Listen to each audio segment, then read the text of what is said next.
শরীর যখন খোলাই থাকবে তখন আর পোশাক পরার কি দরকার? পোশাক ছাড়া থাকলেই তো পারেন। ইউ ইডিয়ট, কি বলছিস এসব? মেয়েদের এসব কথা বলতে তোর লজ্জা করে না? নির্লজ্জ বেহায়া মার্কা ছেলে। এই আপু শোনেন, আপনি যদি উলঙ্গ হয়ে ঘুরতে পারেন, আপনার লজ্জা না করে, তাহলে আমি নির্লজ্জ বেহায়া, তাই না? শোনেন, আপনার মতো মেয়েদের জন্যই আজ মেয়ে জাতি মানুষের কাছে সম্মান পায় না। আপনার মতো মেয়েরা যদি একটু নিজেদের শরীরকে পর্দায় রাখতো, তাহলে এত ধর্ষণ নির্যাতন হতো না। ওরে বাবা রে বাবা, আইসে আমার মক্কার হাজি। উনি যেন মক্কা থেকে হজ করে এসেছে না? এখন আমাকে ভাষণ দিচ্ছেন?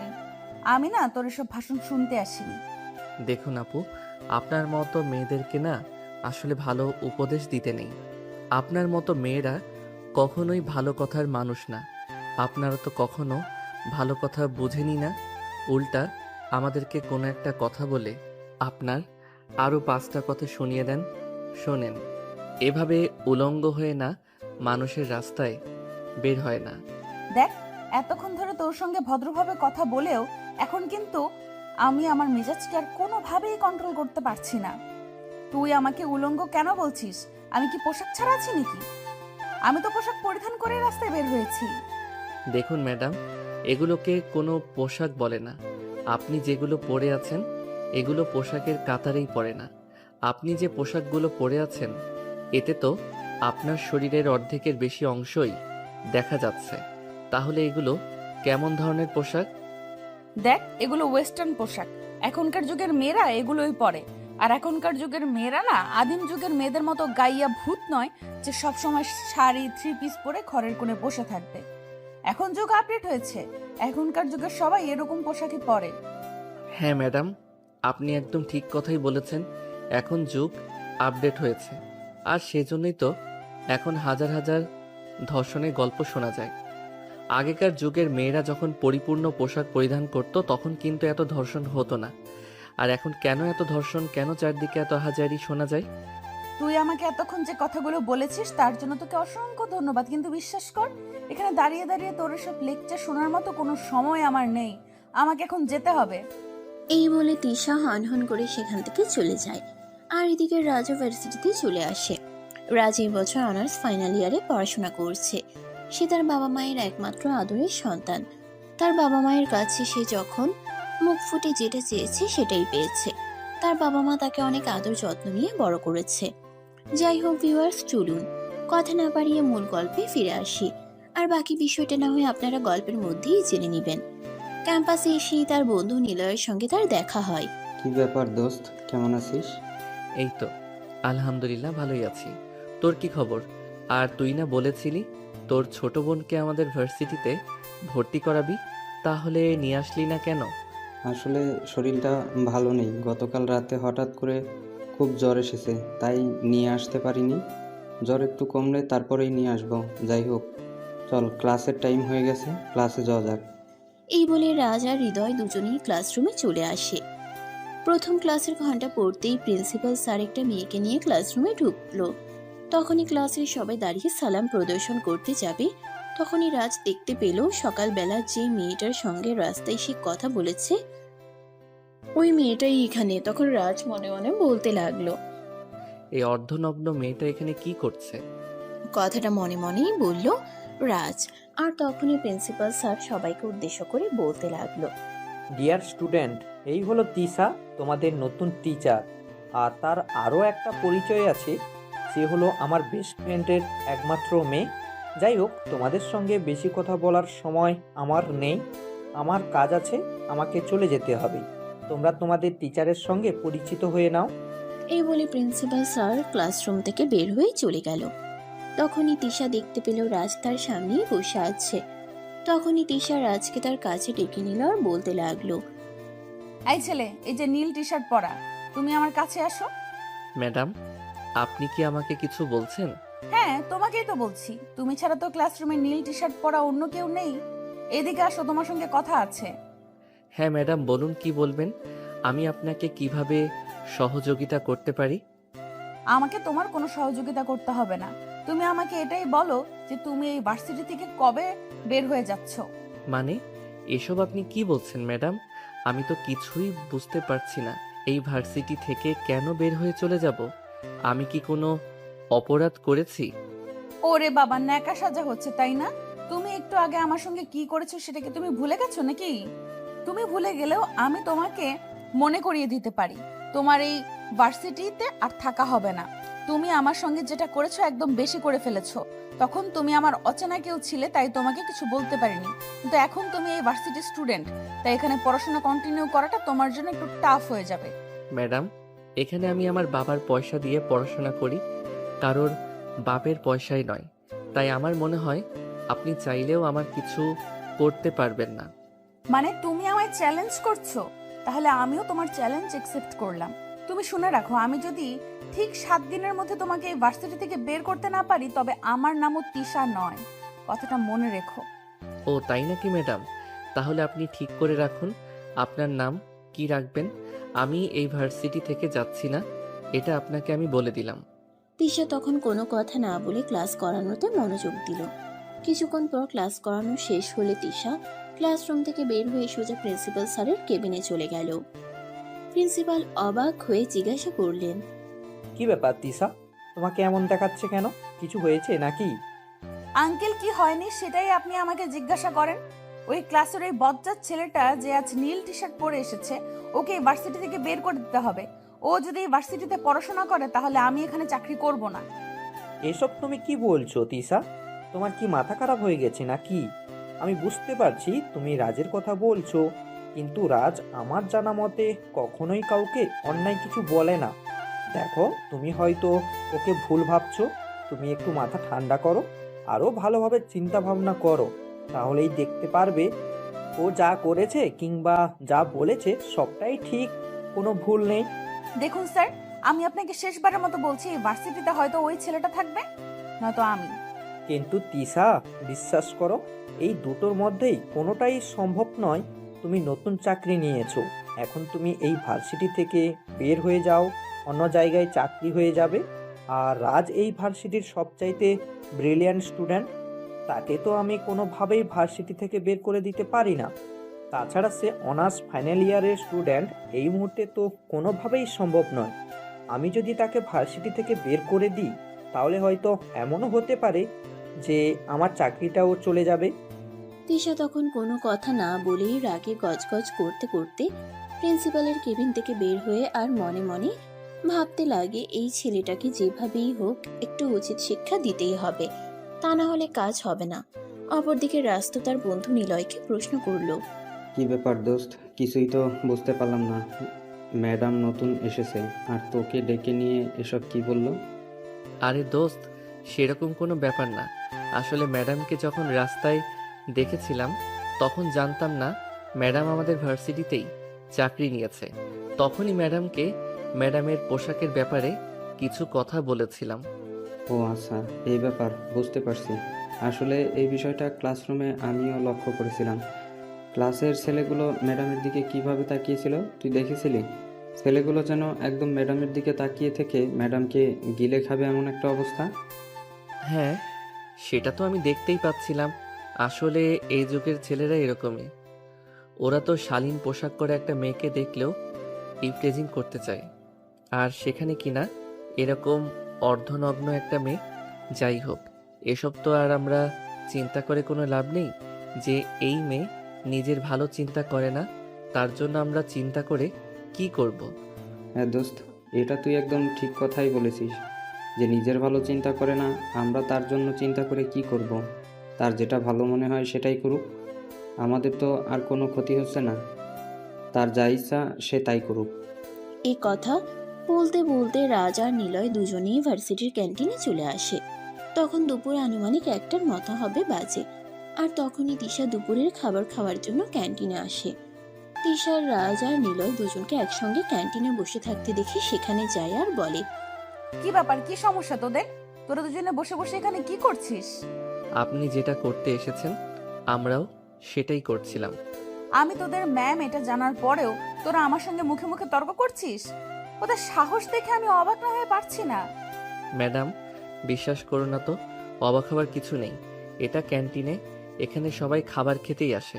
তাই আপনি আমাকে প্রশ্ন করার আগে এটা ভাবা উচিত ছিল। আসলে তুই একটা বেয়াদব, তোর সঙ্গে কথা বলে পারা যাবে না। দেখুন ম্যাডাম, আপনি আমাকে বেয়াদব বলবেন না। আমি বেয়াদব নাকি ভদ্র সেটাই ভার্সিটির সবাই জানে, তাই এসব নিয়ে আপনাকে গবেষণাও করতে হবে না।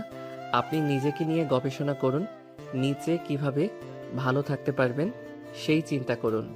আমার জন্য আপনার কোনো চিন্তা করতে হবে না। আচ্ছা তুই আমাকে একটা কথা বলতো, ফ্যামিলি থেকে কি তোকে কোনো শিক্ষা দেয়নি? টিচারের সঙ্গে কিভাবে কথা বলতে হবে, টিচারের সঙ্গে কেমন আচরণ করতে হবে, সে ব্যাপারে কি তুই কখনো কোনো শিক্ষা পাসনি? দেখুন ম্যাডাম, আপনি আমার পারিবারিক শিক্ষা নিয়ে কোনো কথা বলতে আসবেন না। আর পারিবারিক শিক্ষার কথাই যদি আসে তাহলে আমি বলবো আপনার পরিবার আপনাকে কোনো শিক্ষা দিতে পারেনি। আপনার পরিবার যদি আপনাকে প্রপার শিক্ষা দিতে পারতো তাহলে আপনি এভাবে এইসব ড্রেস পরে ভার্সিটিতে জব করতে আসতেন না। কথাটা বলা শেষ করার আগেই তিশা রাজের গালে ঠাস ঠাস করে দুটা চড় বসিয়ে দিল আর বলতে লাগলো, তোর কত বড় সাহস, তুই আমার ফ্যামিলির শিক্ষা নিয়ে কথা বলিস? আমি তোকে দেখে নেব। পরবর্তী সময়ের জন্য অপেক্ষা করার কোনো প্রয়োজন নেই। আমি আপনার সামনেই দাঁড়িয়ে আছি, আপনি এখনই আমাকে দেখতে পারেন।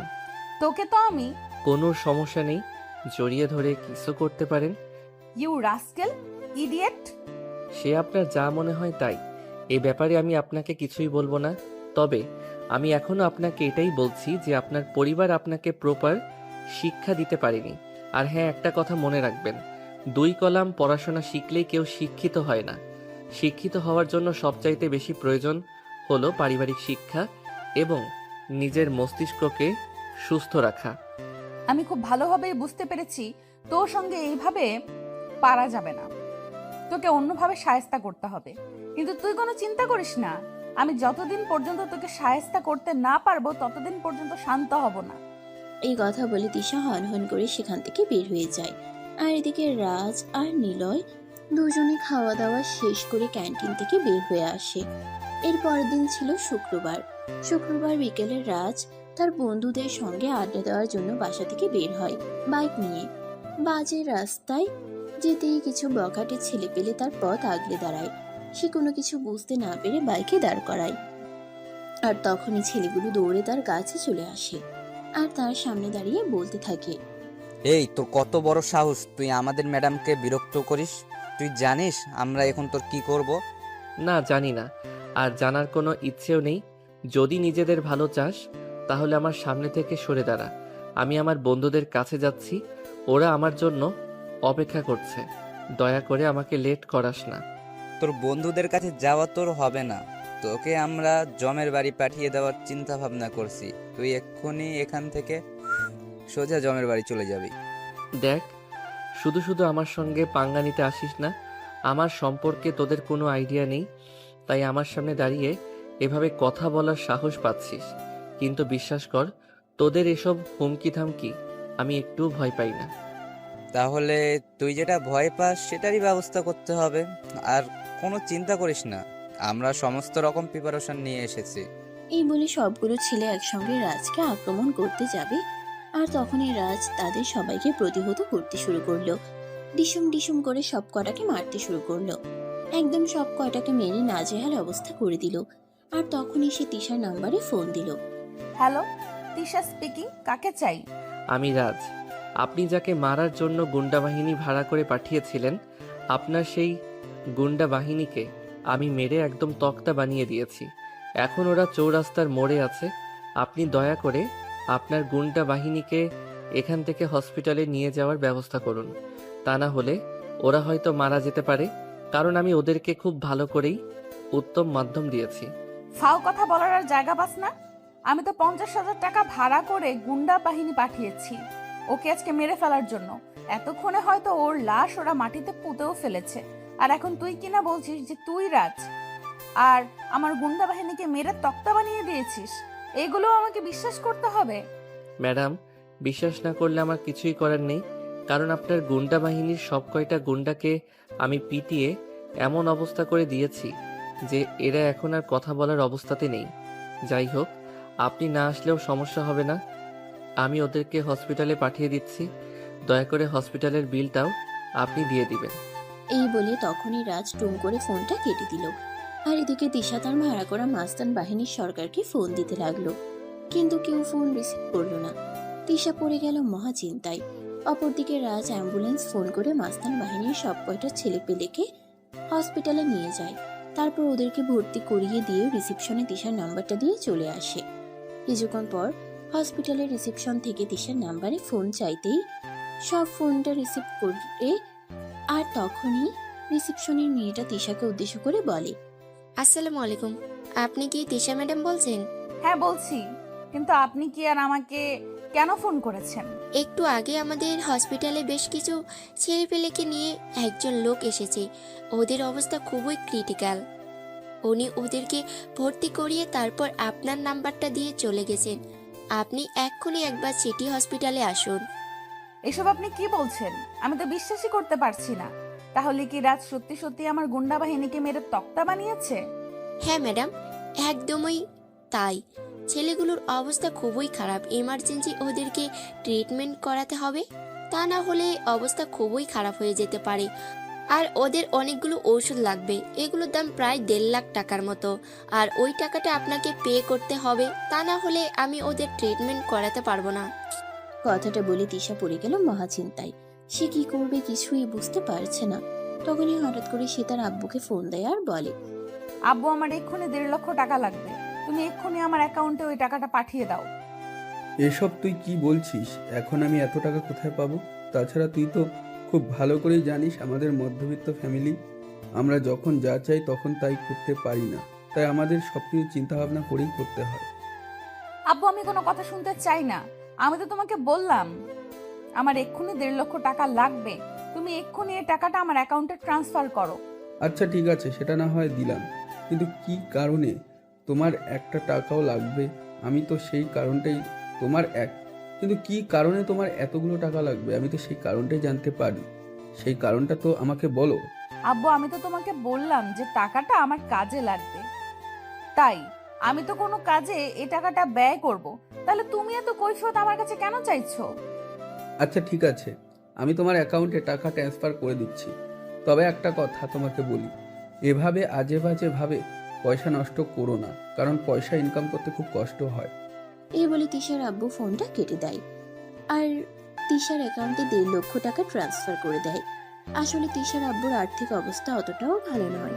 মোটামুটি একটা চাকরি করে, সেখান থেকে মাস শেষে 70,000 টাকা মাইনে পায়, আর সেটা দিয়েই ফ্যামিলিতে চালাতে হয়। আর তারপর তিনি সেখান থেকে অনেক কষ্ট করে কিছু টাকা সেভিংস করেন, আর তিশা এই টাকাগুলো এভাবেই নষ্ট করে। যাই হোক ভিউয়ার্স, চলুন গল্পে ফেরা যাক। তিশা টাকাগুলো নিয়ে তখনই হসপিটালে চলে গেল, আর রিসিপশনে টাকাগুলো জমা দিয়ে সেখান থেকে চলে আসে। আর বাসায় এসে সঙ্গে সঙ্গে রাজকে ফোন দেয়। তার মানে কি এটাই সত্যি যে এই কাজটা তুই করেছিস? ম্যাডাম, আমার যদি আপনার কথা বিশ্বাস না হয় তাহলে আপনার এই চেলাগুলো যখন সুস্থ হবে তখন এই চেলাগুলোর কাছেই জিজ্ঞাসা করে নেবেন। হ্যাঁ অবশ্যই, সে তো আমি জিজ্ঞাসা করবই। আর যদি এটা প্রমাণিত হয় যে এই কাজটা তুই করেছিস, তাহলে যে তোর কি হবে আমি সেটাই ভাবতে পারছি না। আমাকে নিয়ে এত চিন্তা করার কিছুই নেই। আমাকে নিয়ে আপনাকে কোনো চিন্তা করতে হবে না। আপনি নিজের চিন্তা করেন, আর আমার চিন্তা করার জন্য আমি নিজেই যথেষ্ট। এই বলে তিশাকে কোনো কথা বলার সুযোগ না দিয়ে রাজ ফোনটা কেটে দেয়। পরের দিন সকালবেলাতে এসব ভার্সিটিতে এসে দেখতে পেলেও রাজ তার বন্ধুদের নিয়ে ক্যাম্পাসে বসে আড্ডা দিচ্ছে। তখনই তিশা সেখানে গিয়ে উপস্থিত হয় আর রাজের কলার ধরে টেনে তোলার চেষ্টা করে, কিন্তু রাজ তখনই তার হাতটা এক ঝটকায় ছাড়িয়ে ফেলে আর বলতে থাকে, কি ব্যাপার ম্যাডাম, কি সমস্যা আপনার? আপনি আমার শার্টের কলার ধরছেন কেন? তোর শার্টের কলার কেন ধরেছি তুই বুঝতে পারছিস না? আমি আজ সকালে হসপিটালে ফোন করেছিলাম, আর তখনই ছেলেগুলোর কাছে জানতে পারলাম তুই নাকি ওদের মেরে এই অবস্থা করেছিস। কেন করেছিস এরকম? আপনি এই প্রশ্নটা আমাকে কেন করছেন? আপনি নিজেই তো তার উত্তর জানেন, তাহলে আমাকে প্রশ্ন করার কি দরকার? তোর শেষ পরিণতি না দেখে কিন্তু আমি তোকে ছাড়বো না। তুই জানিস না আমি কি জিনিস। আপনি আমার ম্যাম, আপাতত এইটুকু পরিচয় যথেষ্ট, আর কোনো কিছুর প্রয়োজন নেই। তোকে আমি দেখে নিব। এই বলে তিশা এখান থেকে চলে গেল। আর তখনই সেখানে উপস্থিত রাজের অন্য আরেক বন্ধু তাকে প্রশ্ন করে, কি ব্যাপার, কি হয়েছে দোস্ত? ম্যাডাম তোকে কি বললো? কিছুই তো বুঝতে পারলাম না। তোদেরকে এত কিছু বুঝতে হবে না। আর একটা কথা, তোরা তো খুব ভালো করেই জানিস আমি কখনো কোনো খারাপ কাজ করতে পারি না, আর অন্যকে কখনো প্রশ্রয় দেই না। তার পিছনে যেই থাকুক না কেন, তোরা এটা ভাবতে পারিস যে এখানেও হয়তো সেরকম কিছুই হয়েছে। সেটা তো বুঝতে পারছি, কিন্তু রাজ, উনি আমাদের ম্যাডাম। ওনার সঙ্গে এরকম করা মনে হয় ঠিক হচ্ছে না। উনি আমাদের চাইতে বয়সে অনেক বড়। ওনার কোনো ব্যাপারে আমাদের নাক গলানো ঠিক নয়। কিন্তু উনি যদি নিজেই আমাকে বাধ্য করেন, তাহলে আমি কি করতে পারি বল? হ্যাঁ, সেটাই তো। আমরা খুব ভালো করে জানি তোকে কখনো কেউ কোনো কাজ করতে বাধ্য না করলে তুই সেটা করিস না। যাই হোক দোস্ত, যা করবি ভেবেচিন্তে করবি। কখনো এরকম কিছু করবি না যেটা তোর জন্য ক্ষতিকর হয়। এরপর বন্ধুরা মিলে এই প্রসঙ্গ পাল্টে অন্য প্রসঙ্গ নিয়ে কথা বলতে থাকে। অপরদিকে তিশা সেখান থেকে সোজা প্রিন্সিপালের কেবিনে আসে। প্রিন্সিপাল তাকে রাগান্বিত অবস্থায় দেখে বলতে থাকে, কি ব্যাপার দিশা মামনি, তোমার আজ আবার কি হলো? তোমাকে এরকম রাগান্বিত দেখাচ্ছে কেন? কেউ কি তোমাকে কিছু বলেছে? স্যার, আপনাকে তো বলেছিলাম এই ছেলেটাকে আমাদের ভার্সিটি থেকে বের করে দিন। এই ছেলেটা অসভ্য, বদমাইশ, আমার সঙ্গে খারাপ আচরণ করেছে, কিন্তু আপনি তো আমার কোনো কথাই বিশ্বাস করলেন না। দেখো, তোমার এই কথাটা শুধু আমি কেন, ভার্সিটির কেউই বিশ্বাস করবে না। রাজ যথেষ্ট ভদ্র এবং অমায়িক একটা ছেলে। সে কারোর সঙ্গে খারাপ আচরণ করতেই পারে না। আর সেখানে তুমি তো ওর টিচার, তোমার সঙ্গে তো ও কখনোই খারাপ আচরণ করবে না। তাই এসব কথা আর বলো না। উফ, ননসেন্স। এই বলে তিশা সেখান থেকে বের হয়ে চলে আসে। আর মনে মনে ভাবতে থাকে কিভাবে এই ছেলেটাকে ঝগড়া করা যাবে, কারণ তিশা কখনো কারো কাছে হার মানতে শিখেনি। সে সবসময় জিততেই শিখেছে। তাই সে মনে মনে ভাবতে থাকে কিভাবে তাকে জব্দ করা যাবে। এভাবে দেখতে দেখতেই বেশ কয়েকদিন সময় কেটে গেল। সেদিন বিকেলবেলা তিশার আব্বু বাসে এসে তিশাকে বলে, মামুনি, 14 তারিখে আমাদের একটা ইনভাইট আছে, সেখানে আমাদের ফ্যামিলির সবাইকে যেতে হবে। আব্বু, তুমি তো জানোই আমার এইসব আচার অনুষ্ঠান ভালো লাগে না। আমি যেতে পারবো না। তুমি আর আম্মু চলে যাও, আমাকে এই ব্যাপারে জোরাজুরি করো না। এটা বললে হবে না মা, তোমাকেও যেতে হবে। কারণ যিনি আমাকে দাওয়াত দিয়েছেন উনি আমার অফিসের বস, আর ওনার ছেলের জন্মদিন। তাই আমাদের ফ্যামিলির সবাই ওখানে উপস্থিত থাকতে হবে। আচ্ছা ঠিক আছে, আমি দেখব। আমার যদি ওদিন কোনো কাজ না থাকে তাহলে আমি যেতে পারবো। অপরদিকে 14 তারিখ ছিল রাজের জন্মদিন। আর আনফর্চুনেটলি তিশার আব্বু রাজের অফিসেরই একজন কর্মচারী। রাজের আব্বু বাড়িতে ফিরে রাজকে বলে, রাজ, আগামী 14 তারিখ তোমার জন্মদিন। তুমি নিশ্চয় এটা ভুলে যাওনি? আমার জন্মদিন আমি কি করে ভুলে যাব বল? হ্যাঁ, সেই জন্যই আমি তোমার সঙ্গে কথা বলতে চাই। আসলে আমি ঠিক করেছি ওই দিন বাড়িতে একটা পার্টির আয়োজন করব, আর সেখানে আমি আমার অফিসের সবাইকে ইনভাইট করেছি। সে তোমার যা ভালো মনে হয়, এই ব্যাপারে আমি তোমাকে কিছুই বলবো না। তুমি যেটা ভালো মনে করো সেটাই করো। আচ্ছা ঠিক আছে, তাহলে তুমি তোমার বন্ধু বান্ধব আর যাদেরকে ইনভাইট করার দরকার তাদেরকে ইনভাইট করে নিও। ওকে আব্বু, কোনো সমস্যা নেই। আমি আমার বন্ধু বান্ধব সবাইকে ইনভাইট করতে চাই। ওকে মাই ডিয়ার সান, কোনো সমস্যা নেই। তোমার যাকে মন চায় তুমি তাকে ইনভাইট করতে পারো, এতে আমার কোনো সমস্যা নেই। ওকে আব্বু, thank you so much. You are so great. তুমি পৃথিবীতে আমাদেরকে সবচাইতে ভালো বাবা, কারণ তোমার কাছে আমাকে কখনো মুখ ফুটে কোনো কিছু চাইতে হয় না। তোমার কাছে কোনো কিছু চাওয়ার আগেই তুমি আমাকে সেটা এনে দাও। আমার জীবনের কোনো ইচ্ছাই তুমি অপূর্ণ রাখো না। আমার তো আলহামদুলিল্লাহ সবকিছুই আছে, তাহলে আমি আমার সন্তানের ইচ্ছে পূরণ করব না কেন? আল্লাহ আমাকে যা দিয়েছে তা দিয়ে তোমার সম্পূর্ণ করার ক্ষমতা আমার রয়েছে, তাই আমি কেন তোমার ইচ্ছে অপূর্ণ রাখবো বলো? ওকে আব্বু, ঠিক আছে, আমি তাহলে এখন আসি। এই বলে রাজ নিজের রুমে চলে আসে। আর পরের দিন ভার্সিটিতে গিয়ে তার সমস্ত বন্ধু বান্ধবকে নিজের বার্থডেতে ইনভাইট করে। এরপর দেখতে দেখতে সময়টা কেটে গেল। আজ 14 তারিখ, রাজের বার্থডে। রাজের বাড়িটা আজ অনেক সুন্দর করে সাজানো হয়েছে। সকাল থেকেই বাড়িতে মেহমান আসা শুরু করে দিয়েছে। আসলে আজ রাজের 20তম জন্মদিন, তাই তার বাবা এই দিনটাকে স্মৃতিময় করে রাখতে চায়। আর সেজন্যই তার বাবা তাদের আত্মীয় স্বজন সবাইকে ইনভাইট করেছে। বলা চলে ছোটখাটো একটা বিয়ের অনুষ্ঠান যেরকম হয় সেরকম। বিকেল হতে না হতেই রাজের বন্ধু বান্ধব সবাই বাড়িতে চলে আসে। আর তারপর সবাই মিলে রেডি হয়ে নিল।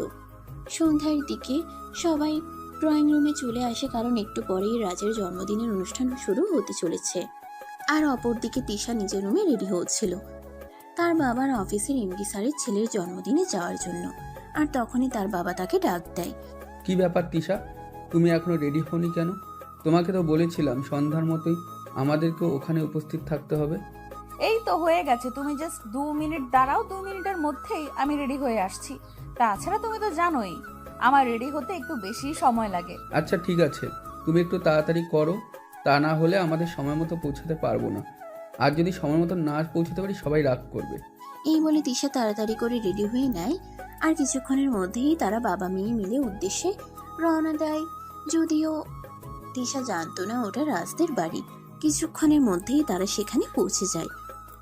তিশা রাজের আব্বুকে নিয়ে বাড়ির ভিতরে প্রবেশ করতে যাবে, তখনই রাজের সঙ্গে তার দেখা হয়ে যায়।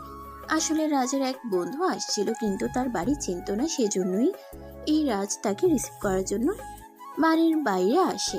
আর তখনই তার তিশার সঙ্গে দেখা হয়। রাজকে সেখানে দেখেই তো তিশা একদম ফায়ার। এই ছোট লোক বদমাইশের বাচ্চা, তুই এখানে কি করছিস? তুই কি করে জানলি আমি এখানে আসছি? মাত্র আপনি কিন্তু ভদ্রতা সীমা একদম অতিক্রম করে ফেলেছেন। আপনি জানেন আপনি কোথায় দাঁড়িয়ে আছেন? এটা আমার বাড়ি, আর আমার বাড়িতে দাঁড়িয়ে দাঁড়িয়ে আপনি আমাকে কথা শোনাচ্ছেন। আপনার সাহস দেখে আমি অবাক না হয়ে পারছি না। একটা ফাও কথা বলার আর জায়গা পেলি না?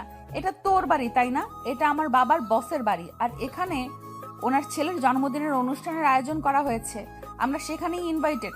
কিন্তু তুই মনে হয় আমাকে ফলো করতে করতে এখানে চলে এসেছিস। এভাবেই কথা চলছিল তাদের দুজনের মধ্যে। আর তখনই রাজের আব্বু সেখানে এসে উপস্থিত হয়। তিনি তিশার আব্বুকে দেখে বলতে থাকেন, আসসালামু আলাইকুম ম্যানেজার সাহেব, আপনি দেখছি চলে এসেছেন। হ্যাঁ স্যার, চলে তো এসেছি, কিন্তু এই ছেলেটা কে? আমার মেয়ের সঙ্গে ঝামেলা করছে। ও, এ তো আমার ছেলে। আপনি কি আমার ছেলেকে এর আগে কখনো দেখেননি? না মানে আসলে আপনার ছেলের সঙ্গে তো আমার এর আগে কখনো দেখা হয়নি, তাহলে আমি চিনব কি করে? যাই হোক বাবা, কেমন আছো তুমি?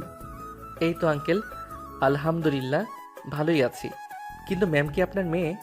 হ্যাঁ, তিশা তো আমারই মেয়ে, কিন্তু তুমি কি তিশাকে চিনো নাকি?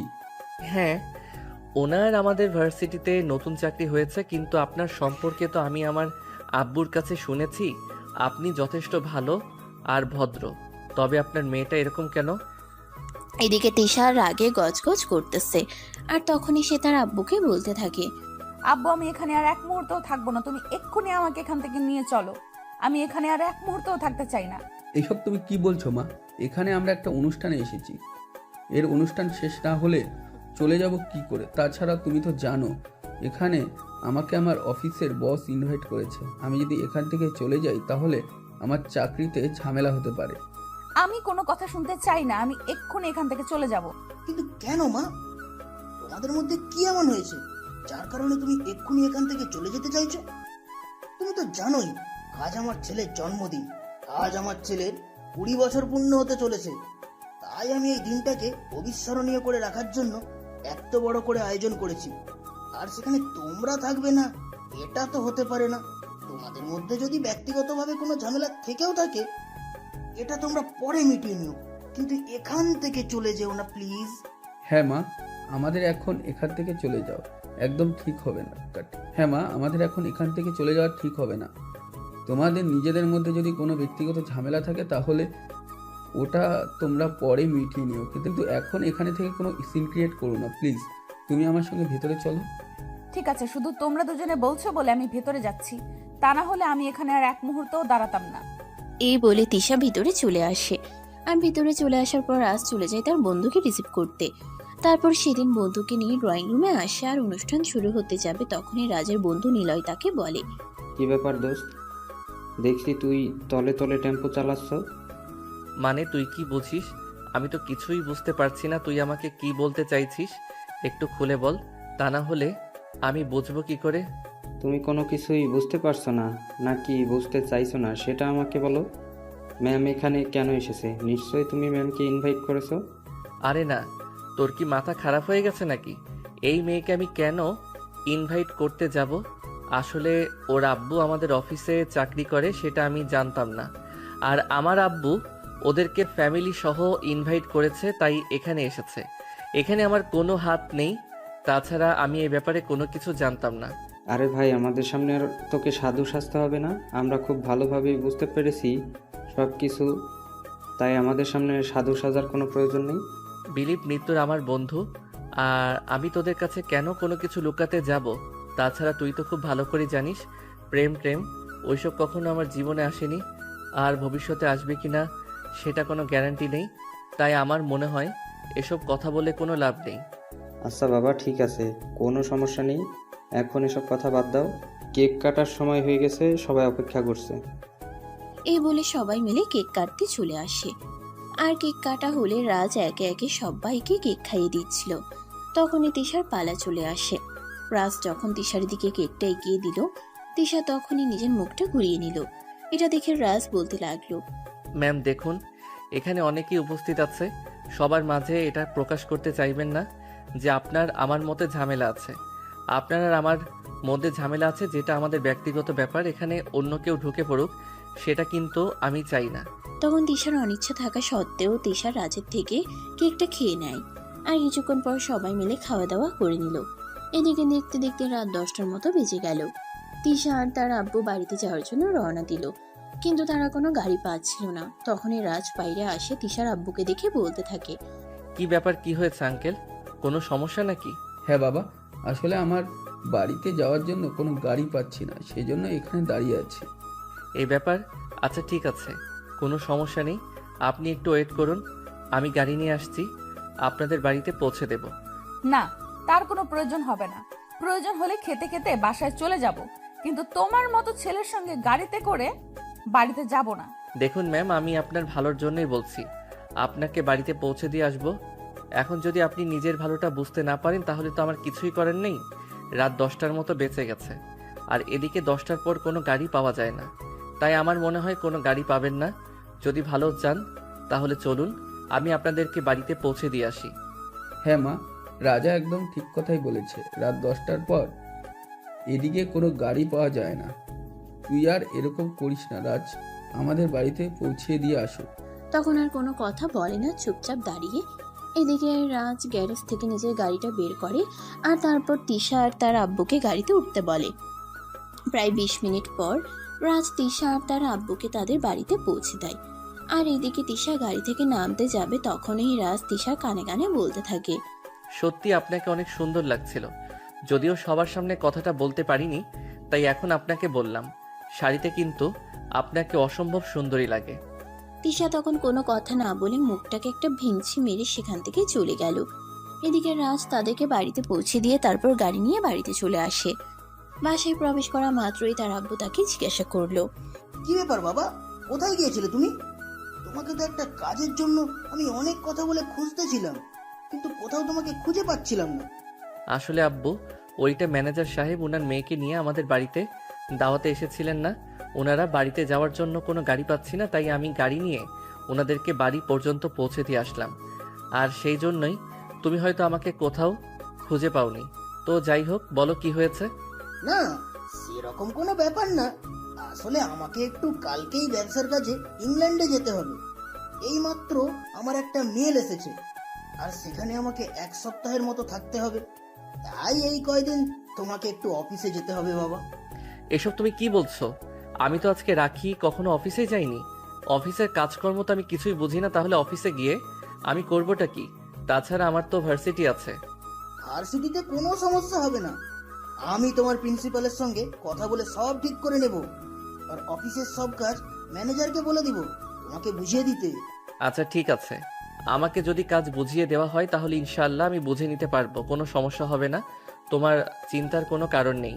এই বলে রাজ নিজের রুমে চলে আসলো। আর পরের দিন সকালবেলা তার আব্বু ইংল্যান্ডের উদ্দেশ্যে রওনা দেয়। আর সকাল 10টা থেকে ঘুম থেকে উঠে রাজ অফিসে চলে আসে। এদিকে তিশা সেদিন ভার্সিটিতে এসে রাজকে দেখতে না পেয়ে রাজের বন্ধু নিলয়কে প্রশ্ন করে, কি ব্যাপার, আজ ওই রাম ছাগলটাকে দেখছি না কেন? রাম ছাগলটা কি আজ ভার্সিটিতে আসেনি নাকি? না ম্যাডাম, রাজ আজকে ভার্সিটিতে আসেনি। কেন আসলো না সেটাও তো বুঝতে পারছি না। আমার ফোনের ব্যালেন্স নেই, তাই আমি তাকে ফোন করতেও পারিনি। ও আচ্ছা ঠিক আছে, না এসেছে ভালোই হয়েছে। এই ছেলেটাকে দেখলে আমার গায়ে ঘিন ঘিন করে।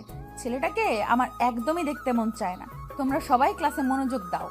এই বলে তিশা ক্লাস পড়াতে লাগলো। আর এদিকে সেদিনকে দিনটা কেটে গেল। তবে সেদিন অন্যরকম কিছু একটা ঘটলো। তিশার বারবার রাজের কথা মনে পড়ছিল। কেন জানি সে না চাইলেও বারবার তার চোখের সামনে রাজের মুখটা ভেসে উঠছিল। বারবার সে রাজকে খুব বেশি মিস করছিল। তবুও ভার্সিটি টাইম শেষ হলে তিশা বাসায় চলে আসে। অপরদিকে অফিসে ছিল আজকে রাজের প্রথম দিন, তাই সে অফিসের কোনো কাজই জানতো না। তবে ম্যানেজার আগে তাকে অনেক সহযোগিতা করেছে, সব কাজ তাকে বুঝিয়ে দিয়েছে, তাই তার কাজ করতে কোনো সমস্যা হয়নি। বিকাল 5টার দিকে অফিস শেষ করে রাজ বাসায় চলে আসে। আর তখনই তার নাম্বারে নিলয়ের নাম্বার থেকে একটা ফোন আসে। সে ফোনটা রিসিভ করতেই অপর প্রান্ত থেকে শুনতে পায়, কি ব্যাপার দোস্ত, কোথায় তুই? সারাদিন তোর কোনো খোঁজ খবর নেই, আর তুই ভার্সিটিতে আসলি না কেন? না মানে আসলে আব্বু আজ সকালেই ইংল্যান্ডে একটা কাজের জন্য চলে গেছে, তাই আমাকে অফিসে যেতে হয়েছে। আর আগামী 1 সপ্তাহ যেতে হবে, তাই আমি আগামী 1 সপ্তাহ ভার্সিটিতে আসতে পারবো না। আর তার জন্য আব্বু প্রিন্সিপাল স্যারের কাছ থেকে বলে ছুটি নিয়েছে। ও আচ্ছা, দোস্ত, তোকে একটা কথা বলার আছে।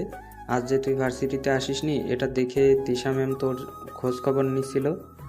আমি বুঝতে পারছি না তোদের মধ্যে কি চলছে, একটু বলবি আমায়? আরে ভাই, আমার মনে হয় তোর মাথা খারাপ হয়ে গেছে। আমাদের দুজনের মধ্যে কি চলবে, আর যদি কিছু চলতো তাহলে সেটা তুই জানতে পারতিস। আমাদের মধ্যে কিছুই চলছে না রে ভাই। কাল তোর জন্মদিনের পার্টিতে গিয়ে সেখানে ম্যামকে দেখতে পেলাম, আর আজ ম্যাডাম তোর খোঁজ খবর নিছিল। এখন তুই বললেই হলো যে তোদের মধ্যে কিছু চলছে না। দেখ, আমাদের কাছে কোনো কিছু লুকাবি না, আমরা তোর বন্ধু, আমাদের কাছে সব বলে দে প্লিজ। আরে ভাই, যা সত্য তাই বলছি, আমাদের মধ্যে কিছু চলছে না। আর যদি কিছু চলতো তাহলে তুই জানতে পারতি। আর হ্যাঁ, তোকে একটা কথা বলে রাখি, ক্লাসে পড়াগুলো সব নোট করে আমাকে পাঠিয়ে দিবি।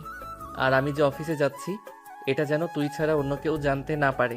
আচ্ছা দোস্ত, ঠিক আছে, তুই কোনো চিন্তা করিস না, কেউ কোনো কিছু জানতে পারবে না। তবে একটা কথা তোকে বলে রাখি, যদি কখনো জানতে পারি ম্যাম আর তোর মধ্যে কিছু চলছে, তাহলে কিন্তু তোর খবর আছে, এটা তোকে বলে দিলাম। এই বলতে বলতে দুজনের কথা বলা শেষ করে ফোন রেখে দেয়। আর এদিকে রাজ প্রথমবার অফিসে গিয়েছে। অফিসের কাজ করতে গিয়ে সে অনেকটাই হাঁপিয়ে গেছে, খুব ক্লান্ত বোধ করছে। তাই বাড়িতে এসে নিজের রুমে গিয়ে কাপড় চোপড় চেঞ্জ না করেই বিছানায় শুয়ে ঘুমিয়ে পড়ল। তার আম্মু সন্ধ্যায় নাস্তা বানিয়ে তাকে ডাকতে এসে দেখল সে কাপড় চোপড় চেঞ্জ না করেই বিছানায় শুয়ে ঘুমোচ্ছে। তাই তিনি তাকে ঘুম থেকে ডেকে তুললেন। এই রাজ, কি হয়েছে তোর? এই সন্ধ্যাবেলায় ঘুমাচ্ছিস কেন? বিছানা ছেড়ে ওঠ, আমি নাস্তা বানিয়েছি, খাবি আয়। উফ আম্মু, প্লিজ ডাকাডাকি করুন, আমার শরীরটা খুব ক্লান্ত লাগছে, আমাকে একটু ঘুমাতে দাও। আর এখন আমি নাস্তা করব না, রাতের খাবার খাওয়ার সময় হলে আমি নিজেই চলে আসব। তখন রাজের আম্মা আর কোনো কথাই বলল না, চুপচাপ সেখান থেকে চলে গেল। কারণ তিনিও বুঝতে পারছেন এই প্রথমবার তাদের ছেলে কোনো একটা কাজ করেছে, তা আবার অফিস সামলেছে। অফিস সামলানোটা এতটাও সহজ কাজ নয়। রাজ ক্লান্ত শরীর নিয়ে ঘুমিয়ে যায়। রাত 10টার দিকে আবারও তার আম্মু তাকে রাতের খাবার খাওয়ার জন্য ডাক দেয়। তখন সে বিছানা ছেড়ে উঠে আর ফ্রেশ হয়ে রাতের খাবার খেয়ে নেয়। তারপর ড্রয়িং রুমে এসে বসে। তখনই তার আম্মু তাকে আবারও বলতে থাকে, কি ব্যাপার বাবা, প্রথম দিনেই অফিস কেমন কাটলো? এই তো ভালোই। আসলে তুমি তো জানোই আমি কাজের পর্যন্ত জানতাম না, কিন্তু ম্যানেজার সাহেব আমাকে সব কিছু বুঝিয়ে দিয়েছে, তাই আমার সেরকম কোনো ঝামেলা হয়নি। তাহলে কি বাবা, এখন থেকে তুই অফিস সামলাতে পারবি? আরে না, এসব তুমি কি বলছো? আমি নিজেকে একদম এসব ঝামেলায় জড়াতে চাই না। যতদিন আব্বু বেঁচে আছে ততদিন আব্বু সব কিছু সামলাবে, আমি নিজেকে কোনো ঝামেলায় জড়াতে চাই না। এখন তো শুধুমাত্র আব্বু বাড়িতে নেই বলেই আমি অফিসে গিয়েছি, তা না হলে কি আমি কখনো অফিসে যেতাম নাকি? কিন্তু বাবা, সেরকমটা বললে হয় নাকি? তুই আমাদের একমাত্র সন্তান, আমাদের যা কিছু আছে সবকিছুর একমাত্র মালিক হলে এখন যদি তুই নিজের সবকিছু গুছিয়ে না রাখিস, সবকিছুর বোঝার চেষ্টা না করিস, তাহলে কবে কি করবি? আমি তো সেটাই বুঝতে পারি না। আম্মু, তোমাকে তো চিন্তা করতে হবে না, যখন যেটা বোঝার তখন আমি সেটা বুঝে নেব। তবে এখন আমি সেই সব কিছুর মধ্যে নিজেকে জড়াতে চাই না, তাই প্লিজ তোমরা আমাকে জোরাজোরি করো না, আমাকে আমার মতো থাকতে দাও। এরপর রাজের আম্মু এই বিষয়ে আর কোনো কথা বাড়ালো না। তারা দুজনে মিলে তারপর অন্য একটা প্রসঙ্গ নিয়ে বেশ কিছুক্ষণ গল্পগুজব করলো। আর রাত 11:30টার দিকে নিজেদের রুমে গিয়ে ঘুমিয়ে পড়লো। পরের দিন যথারীতি সকাল 8টার দিকে রাজ ঘুম থেকে উঠে আর তাড়াতাড়ি ফ্রেশ হয়ে নেয় অফিসে যাওয়ার জন্য। আর তারপর নাস্তা করে অফিসে চলে যায়। এভাবেই চলছিল তার দিনগুলো। অপরদিকে তিশা ভার্সিটিতে এসে রাজকে দেখতে না পেয়ে তার খুব খারাপ লাগতো। সে বারবার রাজের সঙ্গে যোগাযোগ করার চেষ্টা করতে থাকে, কিন্তু কোনোভাবেই পেরে ওঠে না। সেদিন ক্লাসে তিশা নিলয়কে বলে, নিলয়, তুমি একবার আমার সঙ্গে আমার কেবিনে এসো তো, তোমার সঙ্গে আমার একটু কথা আছে। নিলয় তখন কোনো কথা না বলে তিশার পিছন পিছন তার কেবিনে চলে আসে। আর তখন তিশা নিলয়কে বলতে থাকে, নিলয়, তুমি আমাকে একটা সত্যি কথা বলবে? হ্যাঁ ম্যাডাম, অবশ্যই। আমি কেন আপনাকে সত্য কথা বলবো না? আপনি আমার ম্যাম, আপনি আমার ম্যাডাম। আপনার সঙ্গে সত্য কথা বলাটা আমার কর্তব্য। আচ্ছা, তাহলে তুমি আমাকে বলো তো, রাজ কোথায় আছে? আই এম সরি ম্যাডাম, আমি জানি না এ ব্যাপারে কোনো কিছু। দেখো, আমার সঙ্গে একদম মিথ্যা কথা বলার চেষ্টা করবে না। আমি খুব ভালো করে জানি তুমি জানো রাজ কোথায় আছে, কিন্তু তুমি আমাকে এটা বলছো না। তুমি প্লিজ আমাকে এটা বলো, রাজ কোথায় আছে? সে তোমার বেস্ট ফ্রেন্ড, পৃথিবীর কেউ তার খোঁজ না জানলেও তুমি খুব ভালো করেই জানো। না ম্যাম, আমি একদম সত্যি কথা বলছি। আমি কোনো কিছুই জানি না, আর জানলে আমি অবশ্যই আপনাকে বলতাম। বললাম তো আপনি আমার ম্যাম। আমি আপনার কাছে কেন মিথ্যা কথা বলতে যাব? আপনার কাছে মিথ্যা কথা বলার তো কোনো প্রশ্নই ওঠে না। আচ্ছা ঠিক আছে, তাহলে তুমি যাও। কিন্তু ম্যাম, আমি কি আপনাকে একটা প্রশ্ন করতে পারি, যদি আপনি কিছু মনে না করেন? তুমি আবার আমাকে কি প্রশ্ন করবে? আমি তো সেটাই বুঝতে পারছি না। বলো, কি বলবে? না মানে আসলে ম্যাডাম, আপনি তো রাজকে সহ্য করতে পারেন না। আপনি তো সব সময় তাকে মেজাজ দেখান, এমনকি ভার্সিটি থেকে বের করে দেওয়ার হুমকিও দিয়েছেন।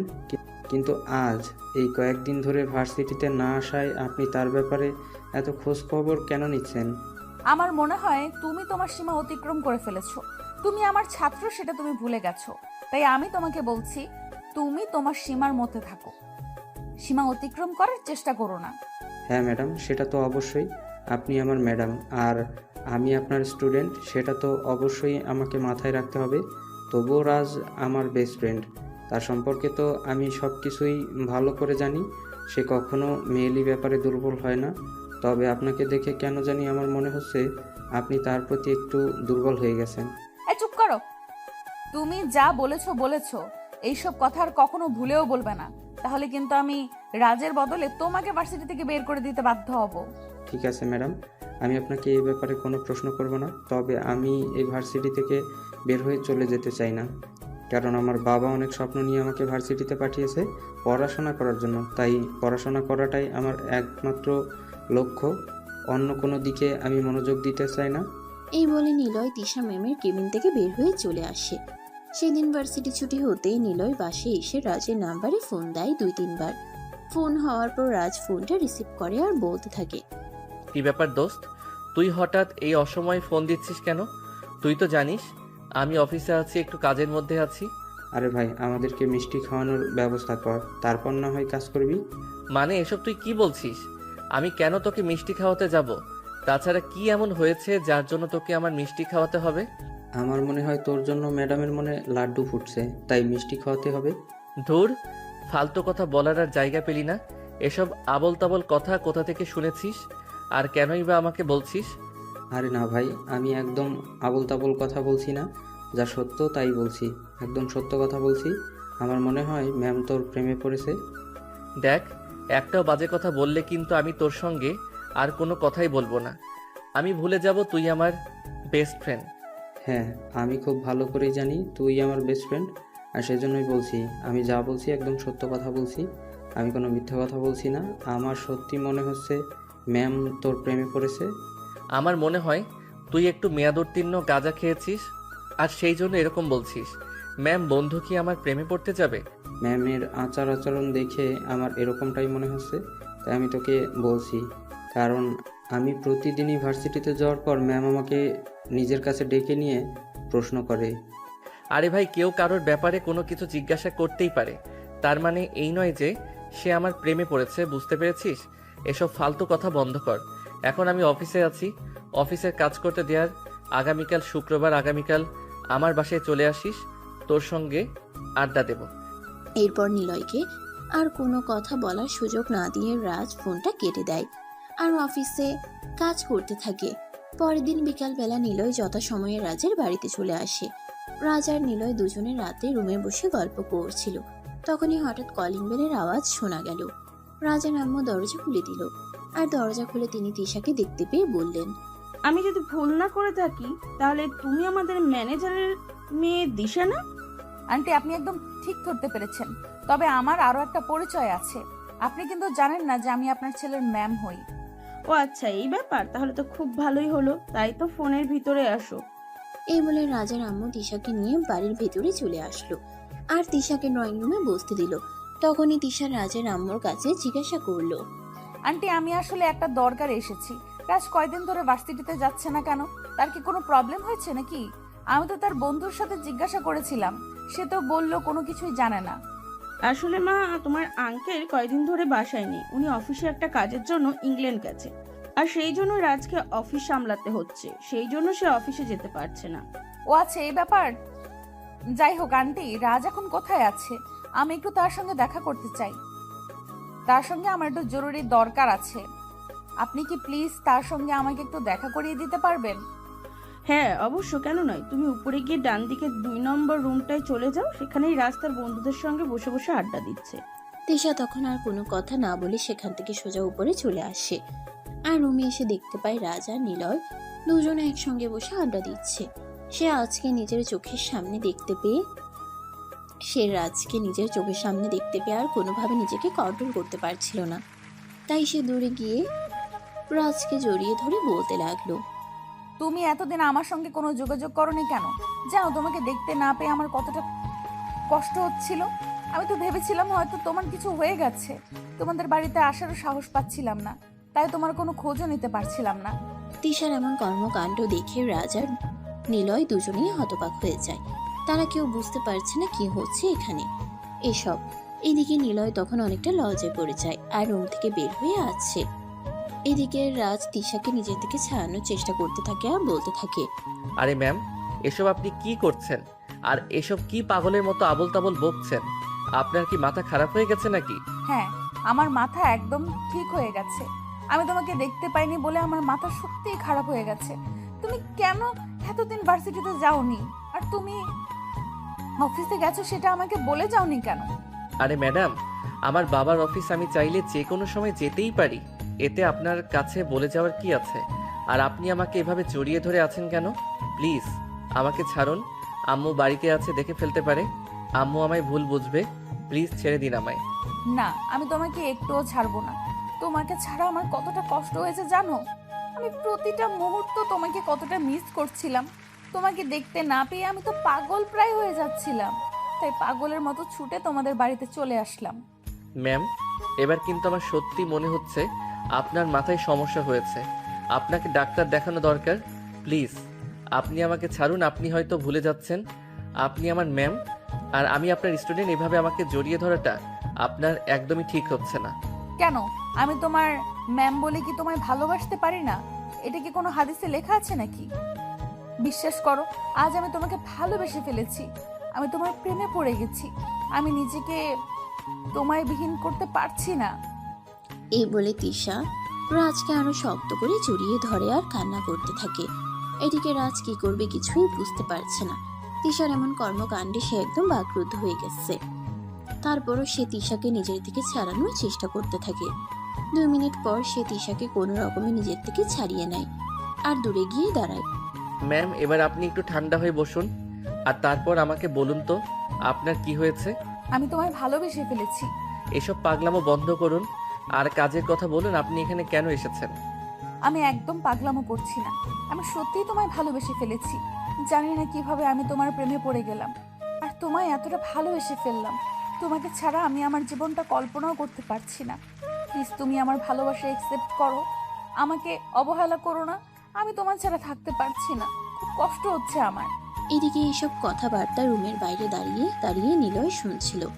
আর এদিকে রাজ তখনই নিলয়কে রুমে ডেকে নিয়ে বলতে লাগে, ভাই শোন, টাকা যা লাগে সব আমি দিচ্ছি।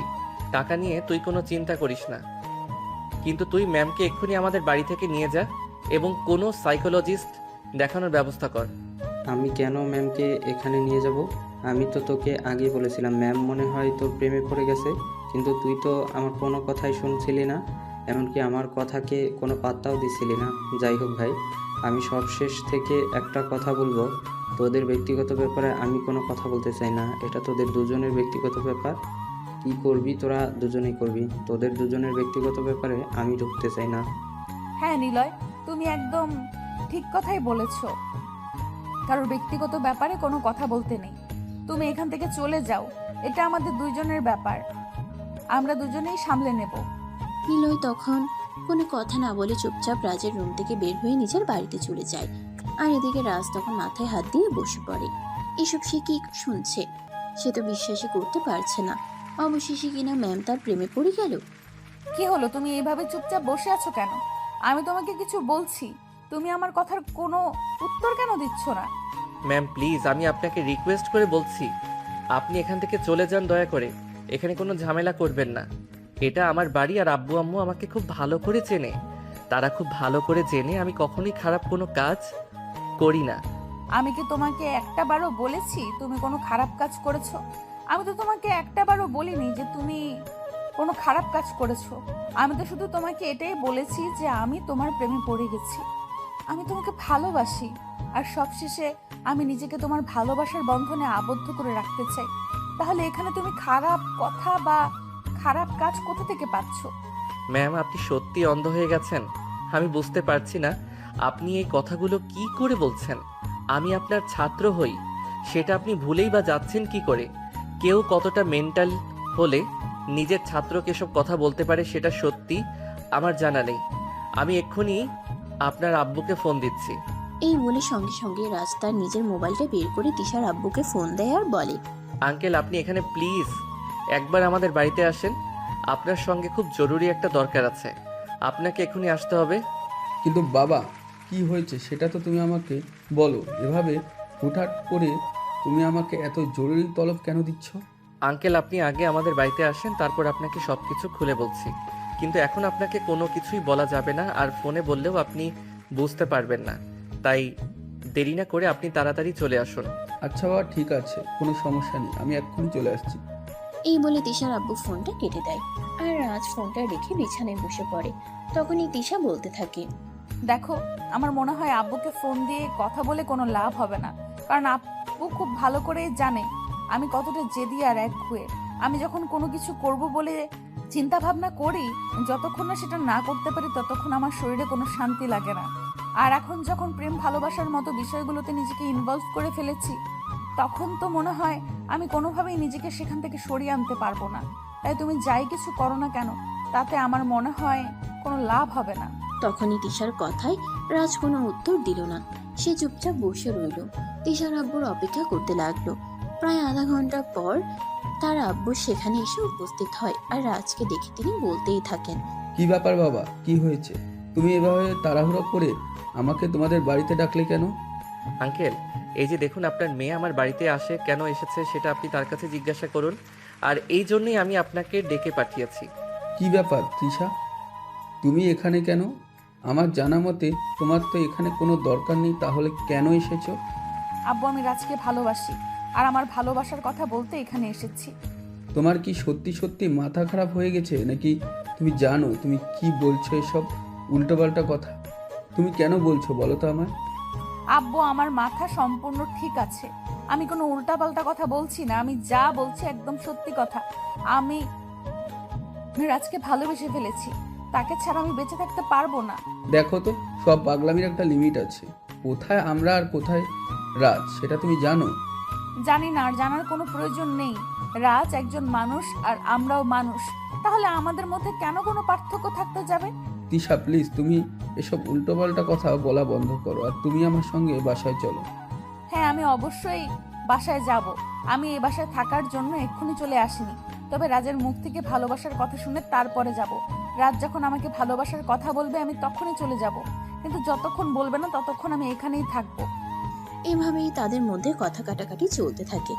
আর তখনই তাদের কথা কাটাকাটির আওয়াজ শুনে রাজের আম্মু সেখানে আসে আর তাদের সবাইকে উদ্দেশ্য করে বলে, কি ব্যাপার, কি হয়েছে তোমাদের মধ্যে? এখানে এরকম চিৎকার চেঁচামেচি আওয়াজ শোনা যাচ্ছে কেন?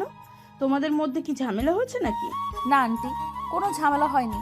আসলে আমি আপনার ছেলেকে ভালোবেসে ফেলেছি, আর আমার ভালোবাসার কথা বলার জন্যই আপনার ছেলের কাছে এসেছিলাম। আর তখনই আপনার ছেলে আমার বাবাকে ডেকে এনেছে এটা প্রমাণিত করার জন্য আমি নাকি পাগল হয়ে গেছি। মাশাআল্লাহ, আলহামদুলিল্লাহ, তুমি আমার ছেলেকে পছন্দ করে দাও, ভালোবেসে ফেলেছো, এটা তো আমাদের সৌভাগ্যের কথা। তাহলে এখানে ঝামেলা হবার কি আছে? আম্মু, এসব তুমি কি বলছো? তোমারও কি এই মেয়েটার সঙ্গে সঙ্গে মাথা খারাপ হয়ে গেছে নাকি, যে পাগলের মতো কথা বলছো? আমার মাথা খারাপ হতে যাবে কেন? আমি যা বলছি একদম সত্যি বলছি। আর সত্য কথা এটাই যে তিশা যদি তোকে বিয়ে করে তাহলে আমি সবচাইতে বেশি খুশি হব। কারণ আমার মনে হয় তুই একবারও তিশার দিকে ভালো করে তাকাসনি। তৃষা কতটা মায়াবী, সুন্দরী, স্মার্টনেস একটা মেয়ে দেখতে পেয়েছিস তুই? আমার এত কিছু জানার বা দেখার কোনো প্রয়োজন নেই। আমি আমার ভার্সিটির মেয়েকে কি করে বিয়ে করতে পারি? তুমি তোমার ভার্সিটির ম্যামকে বিয়ে করতে পারবে না, এটা কোনো হাদিসে লেখা আছে? সেটা বলবে আমায়। দেখুন, আমি আপনার কোনো কথার কৈফিয়ত দিতে বাধ্য নই, কারণ লাইফটা আমার কি করব না করব সেটা আমার ব্যক্তিগত ব্যাপার। আমি কেন এসব ব্যাপারে আপনার সঙ্গে কথা বলতে যাব? হ্যাঁ, একদমই তাই। আমার লাইফে আমি কি করব না করব সেটাও তো আমার ব্যক্তিগত ব্যাপার। আমার ব্যাপারে কেন অন্য মানুষ নাক গলাবে? আমি তোমায় ভালোবাসি, বিয়ে করতে চাই, এটাই আমার শেষ কথা। এরপর আমি কোনো কথা শুনতে চাই না। কোনো চিন্তা করো না মা, তুমি একদম নিশ্চিন্তে থাকতে পারো। তোমার ভালোবাসার মানুষ কখনোই তোমাকে ছেড়ে যাবে না, আর কখনো তোমাকে ছেড়ে যাওয়ার কথা বলতেও পারবে না তোমার আঙ্কেলের। তোমার আঙ্কেল বাড়িতে আসুক, আমি তোমার আঙ্কেলের সাথে কথা বলে তোমাকে পার্মানেন্টলি এই বাড়িতে বউ করে নিয়ে আসার ব্যবস্থা করছি। কথাটা শোনা মাত্রই তিশা দৌড়ে গিয়ে রাজের আম্মুকে সালাম করে। আর এদিকে রাজ নিজের কপালে হাত দিয়ে বসে পড়ে। তার আম্মু এসব কি বলছে, সে তো বিশ্বাসই করতে পারছে না। এটা তার নিজের আম্মু তো, যে কিনা ভার্সিটির ম্যামের সঙ্গে তার ছেলের বিয়ের কথা বলছে। এগুলো বিশ্বাস করার মতো কথা নয়। তাই রাজ তার আম্মুকে বলতে থাকে, আম্মু প্লিজ, এসব ফালতু কথা বন্ধ করো। একটা মেয়েকে শুধু শুধু আশ্বাস দিও না। আশ্বাস দিয়ে সেটা যদি না রাখতে পারো তাহলে কিন্তু এটা ভালো হয় না। তোকে কে বলেছে আমি আশ্বাস দিয়ে রাখতে পারবো না? আমি আশ্বাস রাখতে পারবো বলেই তো কথা দিয়েছি। তৃষা, তুমি আমার সঙ্গে চলো। এই বলে রাজের আম্মু তিশাকে নিয়ে নিজের রুমে চলে আসে। আর তিশাকে নিজের বিছানার উপর বসিয়ে আলমারি থেকে গহনার বক্সটা নিয়ে আসে। তারপর ওখান থেকে একজোড়া হাতের বালা বের করে আর ওগুলো তিশার হাতে পরিয়ে দেয়। দেখো, এগুলো আমাদের বংশের ঐতিহ্য। আমার শাশুড়িকে আমার দাদি শাশুড়ি দিয়েছিলেন, আর তারপর আমার শাশুড়ি আমাকে দিয়েছিলেন, আর এখন দিলে তো তুমি আমার একমাত্র পুত্রবধূ খেতে চলে এসো। তাই এগুলো এখন থেকে তোমার, আমি আগাম তোমাকে তোমার ছেলের জন্য বুকিং করে রাখলাম। আপনি সত্যি বলছেন তো আম্মু? আমি কি আমার ভালোবাসাকে পাবো? হ্যাঁ, তুমি অবশ্যই পাবে। তুমি কোনো চিন্তা করো না, তুমি নিশ্চিত মনে বাড়িতে ফিরে যাও। তোমার আঙ্কেল বাড়িতে এসে আমি তোমার আঙ্কেলকে নিয়ে তোমাদের বাড়িতে যাব, আর তারপর বিশাল আয়োজন করে ধুমধাম করে তোমাদের বিয়ের ব্যবস্থা করব। এই বলে রাজের আম্মু তিশাকে নিয়ে ড্রয়িং রুমে আসে। অপরদিকে রাজ আর তিশার আব্বু আগে থেকেই ড্রয়িং রুমে বসেছিল। তিশার হাতে বালা জোড়া দেখে রাজ বলল, কি ব্যাপার আম্মু, দাদুর দেওয়া বালা জোড়া ম্যামের হাতে কেন? তিশা এই বাড়ির বউ হতে চলেছে, তাই। মাথা খারাপ হয়ে গেছে তাই এসব পাগলের মতো কথা বলছো? তা না হলে এসব পাগলের মতো কথাবার্তা বলতে পারতে না। তাহলে সুস্থ মানুষের মতো সুস্থ মস্তিষ্কে কথা বলতে। সে তোর যা ভালো মনে হয় তুই তাই মনে করতে পারিস, তাতে আমার কিছু যায় আসে না। যেটা সত্য কথা আমি সেটাই তোকে বলেছি। এখন তুই যদি সেই কথা বিশ্বাস করতে না পারিস তাহলে তো আমার কিছু করারই নেই, আর মেনে নিতে না পারলে আমার কিছু করারই নেই। হ্যাঁ ভাবি, রাজ একদম ঠিক কথাই বলেছে। তিশার এসব পাগলামি প্রশ্রয় দেওয়া আপনাদের একদমই উচিত হয়নি। মেয়েটা আমার ছোটবেলা থেকে এরকমই, তাই বলে সে যা চাইবে তাই যে দিতে হবে এরকমটা তো কোনো কথা নেই। রাজ আপনাদের একমাত্র ছেলে, তার ব্যাপারে সিদ্ধান্ত নেওয়ার জন্য আপনাকে একটু হলেও চিন্তাভাবনা করা উচিত ছিল। এভাবে সিদ্ধান্ত নেওয়াটা কিন্তু একদমই উচিত হয়নি। আপনি কোনো চিন্তা করবেন না ভাইজান, রাজের আব্বু বাড়িতে আসলে আমি রাজের আব্বুর সঙ্গে কথা বলে তারপর তিশাকে এই বাড়িতে নিয়ে আসার ব্যবস্থা করছি। তিশাকে আমার আগে থেকেই পছন্দ ছিল, তাই এখন তিশা যখন নিজের থেকেই এই ব্যাপারে কথা বলেছে আমি আর কোনো রিস্ক নিতে চাই না। এই কথা শুনে রাজ রাগে নিজের রুমে চলে যায়। আর এদিকে তিশা তার বাবাকে নিয়ে বাসায় চলে আসে। এরপর চলে গেল আরো 4-5 দিন সময়। ইতিমধ্যে রাজের আব্বু বাড়িতে চলে এসেছে। রাতের বেলা যখন রাজের আব্বু ঘুমাতে যাবে তখনই রাজের আম্মু সেখানে আসে আর রাজের আব্বুকে উদ্দেশ্য করে বলে, আমি তোমার ছেলের জন্য বিয়ের সম্বন্ধ করেছি, আশা করি এতে তোমার সম্মতি পাবো। এসব তুমি কি বলছো রাজ?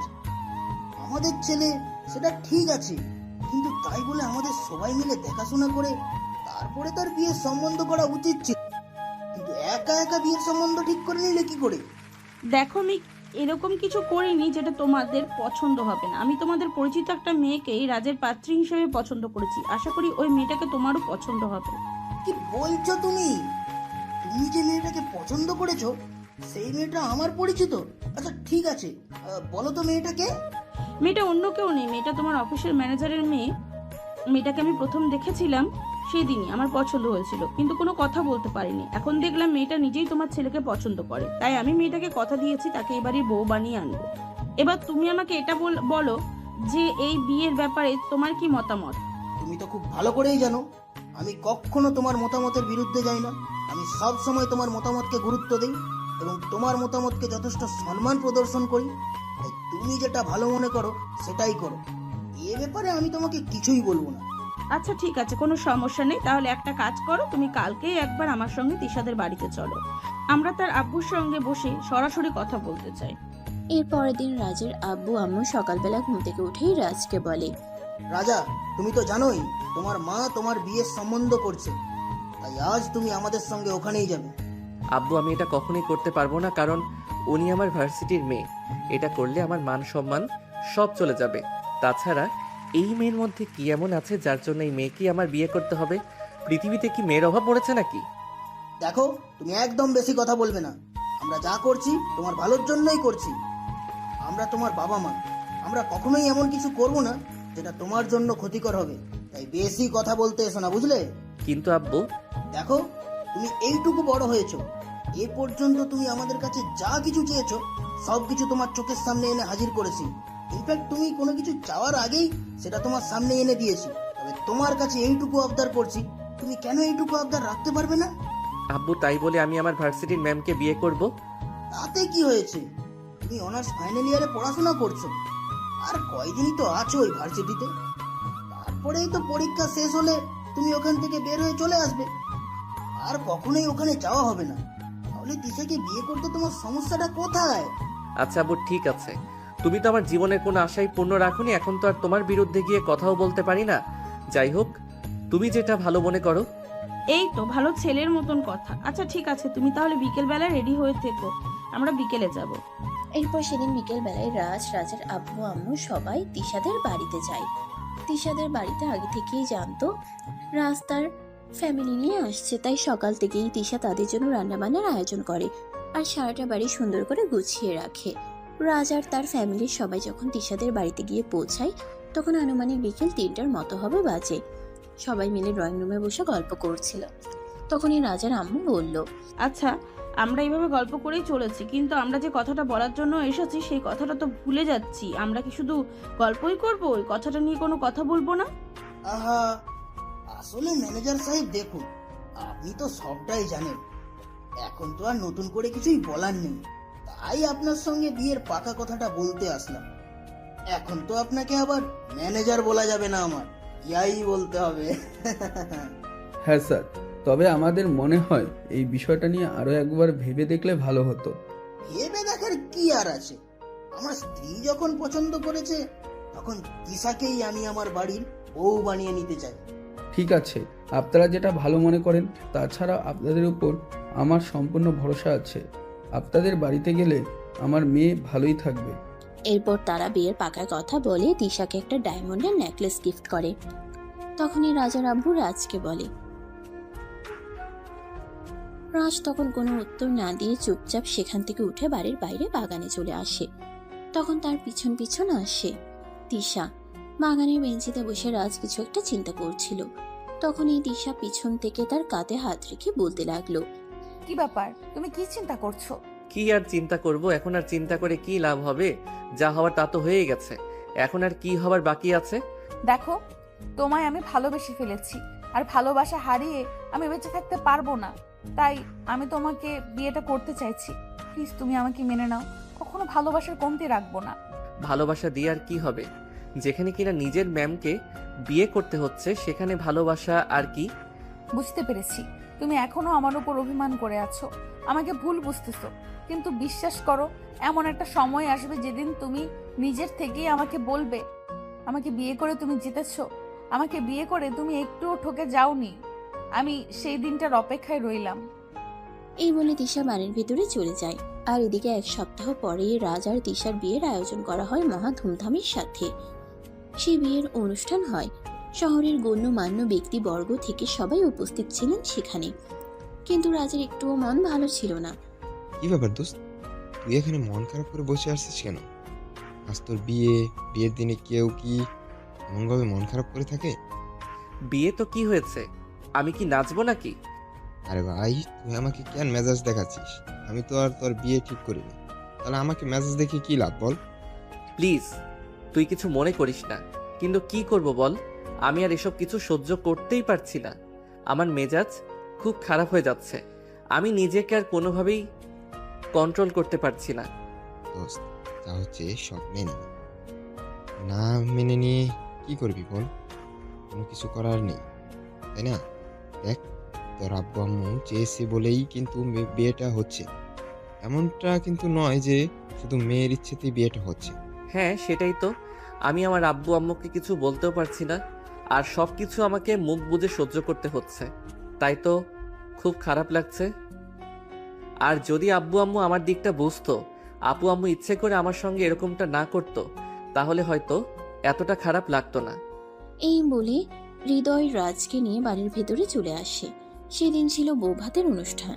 সবাই মিলে অনেক আনন্দ উল্লাস করে। তারপর খাওয়া দাওয়া করা শেষ করে সবাই নিজেদের বাড়িতে চলে যায়। আর সেদিন রাতের বেলায় রাজ আর তিশার জন্য বাসরের আয়োজন করা হয়। আসলে বাঙালি মুসলিম পরিবারে একটা রেওয়াজ আছে, যেদিন বিয়ে হয় সেদিন কিন্তু বাসর হয় না। বৌভাতের দিন রাতে বাসরের আয়োজন করা হয়। রাজ আর তিশা দুজনেই ছিল মুসলিম ফ্যামিলির, তাই তাদের বিয়ের সমস্ত আচার অনুষ্ঠানও মুসলিম রীতিতেই পালন করা হয়। বাসর ঘরে বসে বসে তিশা রাজের জন্য অপেক্ষা করছে। অপরদিকে রাজ ছাদে দাঁড়িয়ে দাঁড়িয়ে একটার পর একটা সিগারেট খেয়েই যাচ্ছে। সারা বাড়িতে সবাই তাকে খোঁজাখুঁজি করছে, কিন্তু কোথাও খুঁজে পাচ্ছে না। তখনই হঠাৎ রাজের আম্মু তার বন্ধু নিলয়কে বলে, কি ব্যাপার নিলয়, রাজ কোথায় গেল? তাকে কোথাও খুঁজে পাওয়া যাচ্ছে না কেন?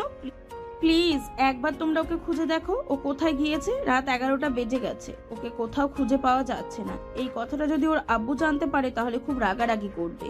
ঠিক আছে আন্টি, আপনি কোনো চিন্তা করবেন না, আমরা দেখছি রাজ কোথায় আছে। আপনি একটু অন্য কোথাও রিল্যাক্সে বসুন। এই বলে সারা বাড়ি, বাগান আর ছাদে তন্ন তন্ন করে রাজকে খুঁজতে থাকে। তখনই হঠাৎ নিলয় দেখতে পায় রাজ ছাদের এক কোণায় দাঁড়িয়ে দাঁড়িয়ে সিগারেট খাচ্ছে। তখনই নিলয় তার পাশে গিয়ে দাঁড়ায় আর বলে, কি ব্যাপার দোস্ত, তুই এখানে কি করছিস? আমরা সবাই তোকে খুঁজতেছি, কোথাও তোকে খুঁজে পাওয়া যাচ্ছে না, আর তুই এখানে দাঁড়িয়ে দাঁড়িয়ে সিগারেট খাচ্ছিস? হ্যাঁ, তো কি হয়েছে? তাছাড়া তোরা আমাকে খুঁজবি কেন? আরে ভাই, তুই কি ভুলে গেছিস নাকি আজ তোর বাসর রাত? তাই তো তোকে খুঁজতেছি। এছাড়া কি তোকে খোঁজার অন্য কোনো কারণ আছে নাকি? তাড়াতাড়ি নিচে আয়। তোর বউ যে নিচে সেই কখন থেকে বাসর ঘরে বসে বসে তোর জন্য অপেক্ষা করছে, তাড়াতাড়ি আয় না ভাই। আমি যাব না, আমার কোনো কিছু ভালো লাগছে না। কেন আমার সঙ্গে এরকম হলো আমি কোনো কিছুই বুঝতে পারছি না। ভাই, তোর দুটো পায়ে ধরি, তুই আমাদের সঙ্গে নিচে চল। তোর আব্বু যদি জানতে পারে তুই এরকম করছিস তাহলে কি হবে সেটা তুই ভাবতে পারছিস তো? তাই তোকে রিকোয়েস্ট করে বলছি, এই দিনে খারাপ কিছু করিস না, চল আমাদের সঙ্গে। এই বলে নিলয় আর হৃদয় দুজনে মিলে রাজকে তার রুমে পৌঁছে দেয় আর দরজাটা বাইরে থেকে লক করে দেয়। রাজ রুমে প্রবেশ করতেই তিশা বিছানা থেকে নেমে রাজকে সালাম করতে চায়।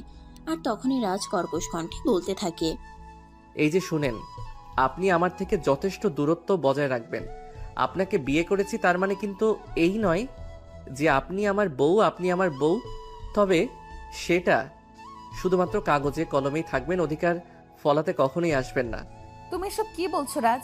তোমার কি মাথা খারাপ হয়ে গেছে নাকি? আমি তোমার বিয়ে করা বউ, গতকালকেই তোমার সঙ্গে আমার বিয়ে হয়েছে, আর আজ আমাদের বাসর। এখন তুমি এগুলো কি বলছো? আমি যা বলছি একদম সত্য কথা বলছি, আমি কোনো ভুল কথা বলছি না। শেষবারের মতো আপনাকে বলে দিচ্ছি, আমার কাছে কখনোই স্বামীর অধিকার চাইতে আসবেন না।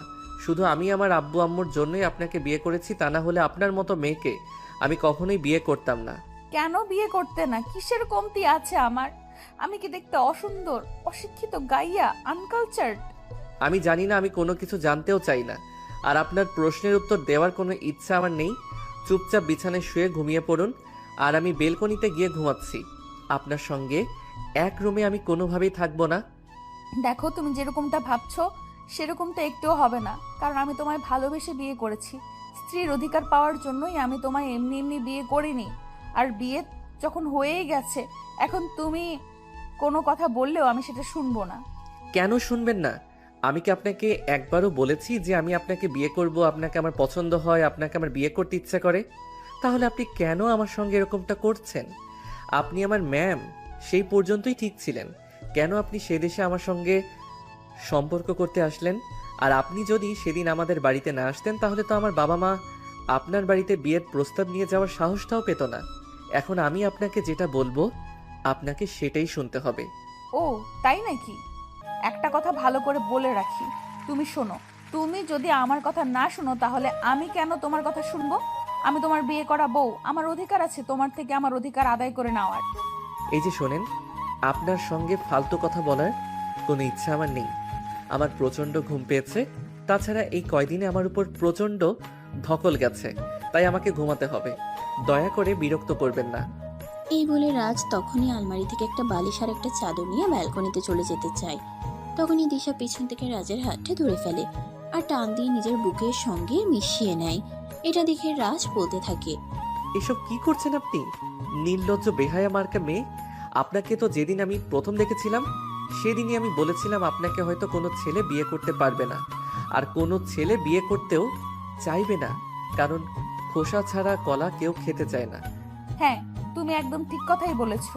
তবে তুমি হয়তো এটা ভুলে গেছো, যেদিন থেকে তুমি আমাকে এই কথাটা বলেছো সেদিন থেকে আমি ওয়েস্টার্ন ড্রেস পরা একদম ছেড়ে দিয়েছি। এরপর থেকে আমি এসব বাঙালি পোশাক পরতেই অভ্যস্ত করেছি নিজেকে। তাতে কি হয়েছে? তাই বলেই কি এটা কোনো হাদিসে লেখা আছে যে আমার আপনাকে বিয়ে করতে হবে? এটা তো কোনো হাদিসে লেখা নেই। তাহলে আপনি কেন এসেছেন সেদে সেদে আমাকে বিয়ে করতে? কারণ তোমার কথা বলা, তোমার চালচলন সবকিছুই আমার ভালো লেগেছে। অবশেষে আমি তোমার প্রেমে পড়েছি। আর যখন একটা মানুষকে আমার মনটাই দিয়ে ফেলেছি, তখন সেই মানুষটার কাছ থেকে নিজেকে কিভাবে দূরে রাখবো? তাই তো আমি তোমার কাছে চলে এসেছি। কিন্তু আনফরচুনেটলি আমি আপনাকে অ্যাকসেপ্ট করতে পারছি না। এবার দয়া করে আমাকে নিজের বাহু বন্ধন থেকে ছেড়ে দিন, আমি ঘুমাবো। এই কথা বলে রাজ তিশার বাহু বন্ধন থেকে নিজেকে ছাড়ানোর চেষ্টা করে, কিন্তু তিশা তখন তাকে আরো শক্ত করে জড়িয়ে ধরে আর বলতে থাকে, বেবি, যতই ঘুড়ি ওড়াও রাতে, নাটাই তো আমার হাতে। মানে আপনি কি বলতে চাইছেন বুঝতে পারলাম না। না বোঝার কি আছে? যেখানে তোমার ফ্যামিলির মানুষ আমাকে পছন্দ করে এবারের বউ বানিয়ে এনেছে, তুমি তাদের মুখের ওপর কিছু বলতে পারোনি, সেখানে তুমি আমায় ছেড়ে যাবে এটা ভাবলে কি করে? বিয়ে করেছি বলেই যে সংসার করতে হবে, আপনাকে স্ত্রীর অধিকার দিতে হবে, এরকমটা কাবিননামায় লেখা ছিল না, বুঝতে পেরেছেন? তাই বুঝি। ঠিক আছে, তোমাকে আমার অধিকার দিতে হবে না, আমি নিজেই আমার অধিকার আদায় করে নিতে পারবো। এই বলে দিশা তখনই সঙ্গে সঙ্গে রাজকে ধাক্কা দিয়ে বিছানার উপর ফেলে দেয়। রাজ তখন দিশার ধাক্কার তাল সামলাতে না পেরে বিছানার উপর তালমাতাল হয়ে পড়ে যায়। তারপর কোনো রকম নিজেকে সামলে নিয়ে বিছানা থেকে উঠতে চায়, কিন্তু দিশা তাকে সেই সুযোগটা না দিয়ে বিছানার সঙ্গে চেপে ধরে আর তার দুই ঠোঁট ইচ্ছে মতো কিস করতে থাকে। রাজ তখন নিজেকে ছাড়ানোর জন্য প্রাণপণ চেষ্টা করতে থাকে। 2 মিনিট পর তিশা রাজের ঠোঁট দুটোকে একটু ছেড়ে দেয় আর তখনই রাজ বলতে থাকে, নির্লজ্জ বেহায়া মেয়ে, আমার বুকের উপর থেকে সরুন, আমাকে যেতে দিন।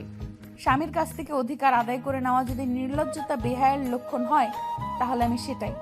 আমি আমার স্বামীর ভালোবাসা আদায় করে নেবই। ছেড়ে দিন আমাকে।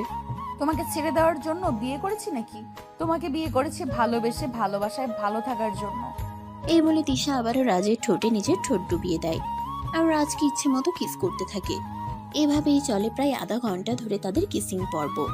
রাজ নিজেকে ছাড়ানোর চেষ্টা করলেও সত্যি নিজেকে কোনোভাবেই সে মুক্ত করতে পারে না, আর অবশেষে ও তিশার সঙ্গে রেসপন্স করতে বাধ্য হয় আর দুজনে চলে যায় ভালোবাসার মহাসমুদ্রে।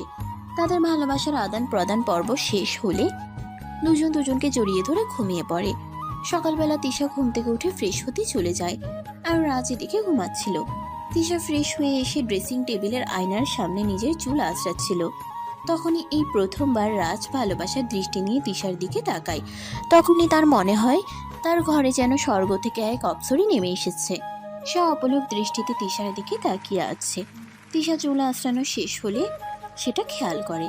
তখনই তিশার রাজকে উদ্দেশ্য করে বলতে থাকে, কি ব্যাপার, তুমি আমার দিকে এভাবে হা করে তাকিয়েছো কেন? মনে হয় জীবনে এই প্রথমবার আমাকে দেখছো। হ্যাঁ, ভালোবাসার দৃষ্টিতে তো এই প্রথমবার দেখছি তোমায়। ওরে বাবা, আমার লাভলু দেখছি ইতিমধ্যে আমাকে ভালোবেসে ফেলেছে। তা কি দেখে আপনি আমাকে ভালোবেসে ফেললেন বলেন তো শুনি। আমি যদি সত্যি কথা বলি তাহলে কি তুমি আমার কথা বিশ্বাস করবে? হ্যাঁ অবশ্যই, তুমি সত্যি কথা বললে আমি কেন বিশ্বাস করব না? আমি তোমার কথা বিশ্বাস করতে বাধ্য। আমি তোমার মায়াবী চেহারার প্রেমে পড়ে গেছি, বিশ্বাস করো। এই প্রথমবার আমি ভালো করে তোমার দিকে তাকালাম আর আমি দেখতে পেলাম তুমি এতটাই সুন্দর যে মনে হয় আকাশ থেকে কোনো পরী আমার ঘরে নেমে এসেছে, যার চোখের দিকে তাকিয়ে আমি আমার পুরোটা জীবন পার করে দিতে পারবো। পাম দেওয়ার আর জায়গা পেলে না, যেখানে আমায় সহ্য করতে পারতে না আর এখানে কিনা আমার প্রশংসা করছো। এটাও আমাকে বিশ্বাস করতে হবে? ঠিক আছে, তোমায় বিশ্বাস করতে হবে না। এই বলে রাজ মুখ ঘুরিয়ে বসে থাকে। তখনই তিশা সেখান থেকে রাজের কপালে আলতো করে একটা ভালোবাসার পরশ এঁকে দিয়ে বলতে থাকে, তাহলে বলো, ভালোবাসো আমায়? বলবো না, তুমি তো বললে। আমি সত্য কথা বললে তুমি বিশ্বাস করো না, সেখানে তোমায় ভালোবাসবো কেন?